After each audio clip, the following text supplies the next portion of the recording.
नमस्कार। कैसे हैं आप सभी? आशा करता हूं सभी अच्छे होंगे। मैं Sagar Singh the knowledge mirror से आज हम विज्ञान के बारे में विस्तृत अध्ययन करेंगे। क्या आप जानते हैं विज्ञान शब्द की उत्पत्ति किस शब्द से हुई है? विज्ञान शब्द का अर्थ क्या होता है? विज्ञान किसे कहते हैं? विज्ञान के कितने प्रकार हैं? और क्या आप जानते हैं विज्ञान के जनक तथा उनके प्रकार के जनक कौन हैं? आज हम इन सभी विषयों के बारे में ही विस्तृत अध्ययन करेंगे। लेकिन उससे पहले अगर आप मेरे चैनल पे नए हैं तो कृपया मेरे चैनल को सब्सक्राइब कर लीजिए और बेल आइकन को प्रेस कर दीजिए, जिससे कि हमारे चैनल पे जब भी कोई नया वीडियो अपलोड हो तो सबसे पहले नोटिफिकेशन आपके पास प्राप्त हो। तो चलिए हम शुरू करते हैं।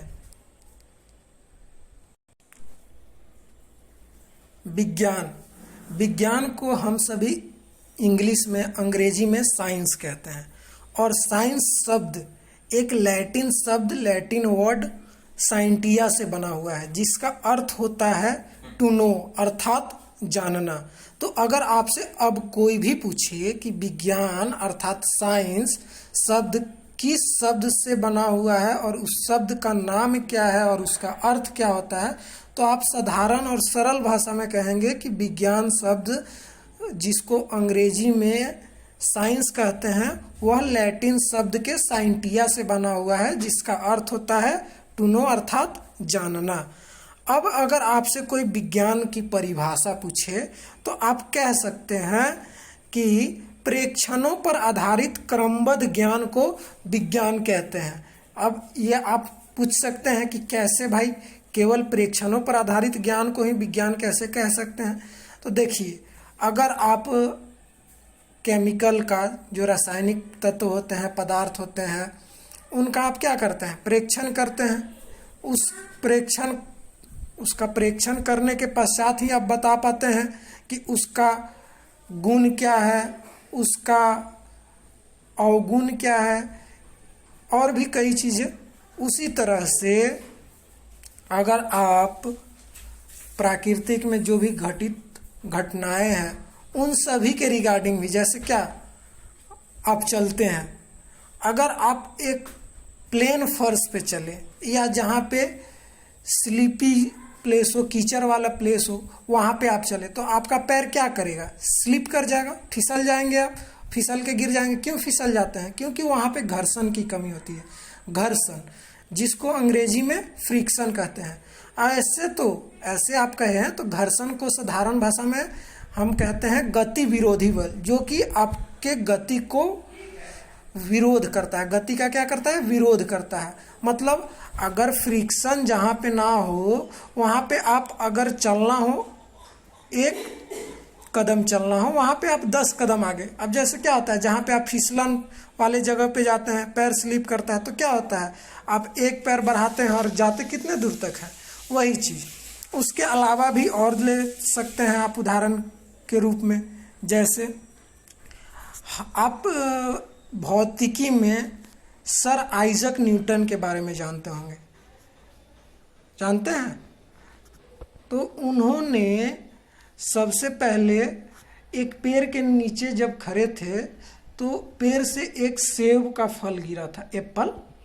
तो उन्होंने वहीं से उस पे क्या किया? प्रेक्षण किया, शोध किया, और बहुत से अपना, मतलब जो भी उनके पास ज्ञान था, उस ज्ञान को और भी ज़्यादा शोध और प्रेक्षणों के माध्यम से विकसित करके उसके बारे में पता लगाया। और उसके तत्पश्चात उन्होंने बताया कि पृथ्वी और हर एक ग्रह के पास अपना एक आकर्षण बल होता है, और वही आकर्षण बल क्या कहलाता है? गुरुत्वाकर्षण बल।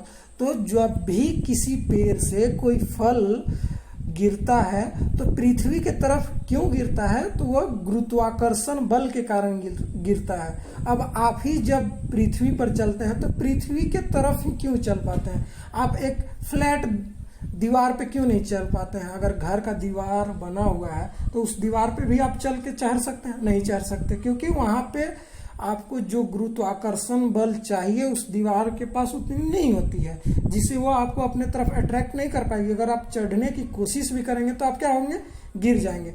वही पृथ्वी के पास आपको अट्रैक्ट करने के लिए, आपको अपने पास खींचे रखने के लिए उतनी गुरुत्वाकर्षण बल, उतनी बल उसके पास है, जिससे कि वो आपको अट्रैक्ट करके रखती है और आप उस पर आसानी से चल पाते हैं।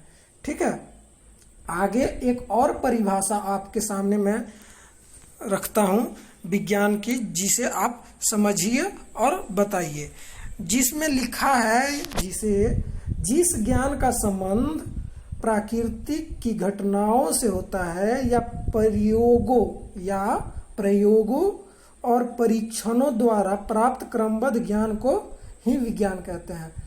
वही चीज जो मैंने अभी आपको प्रॉपर वे में बताया। उसी तरह अब जैसे केमिकल रिएक्शन हो गया, जीव जंतुओं के बारे में हो गया। अब जैसे अब बहुत सारे जीव क्या होते हैं, बहुत से सांप का ही हम बात ले लेते हैं। बहुत से सांप क्या होते हैं? विषैले होते हैं। बहुत से सांप के क्या होते हैं? विषैले नहीं होते हैं। बहुत से पेड़ पौधे विषैले होते हैं, बहुत से पेड़ पौधे विषैले नहीं होते हैं। तो उन सब का अध्ययन भी किस चीज में किया जाता है? विज्ञान में। तो वो पौधे विषैले हैं या नहीं है, वो सांप, वो जंतु जीव विषैले हैं या नहीं है, उन सब को पता कैसे किया जाता है? तो उन पर प्रयोग या परीक्षण करके ही पता किया जाता है। और इन्हीं प्रयोगों और परीक्षणों से जो ज्ञान प्राप्त होता है, उसी ज्ञान को हम क्या कहते हैं? विज्ञान कहते हैं। अब आगे बात करते हैं, विज्ञान के प्रकार कितने होते हैं? तो विज्ञान के बेसिकली 2 प्रकार होते हैं। विज्ञान के कितने प्रकार होते हैं? तो बेसिकली 2 प्रकार होते हैं। पहला होता है भौतिक विज्ञान, जिसको अंग्रेजी में फिजिकल साइंस कहते हैं, और दूसरा होता है जीव विज्ञान, जिसको अंग्रेजी में बायोलॉजिकल या लाइफ साइंस कहा जाता है। अब हम भौतिक विज्ञान के बारे में अध्ययन करेंगे। भौतिक विज्ञान अर्थात फिजिकल साइंस। अब यहाँ पे फिजिकल साइंस से एक सब चीज क्लियर होता है। भौतिक मतलब क्या? फिजिकल। अब फिजिकल शब्द क्या आता है?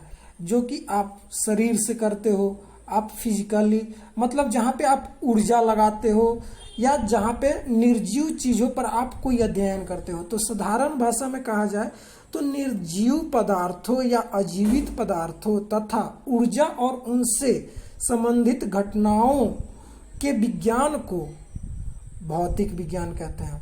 अब इसमें देखिए, जैसे आप केमिकल के बारे में, अब नमक है, नमक किन किन केमिकल से मिल के बना हुआ है, तो वो जब प्रेक्षण होता है तभी तो आप बता सकते हैं ना कि नमक सोडियम और क्लोरीन के संयोग से बना हुआ है, उन दोनों के मिश्रण से, मिलाने से बना हुआ है।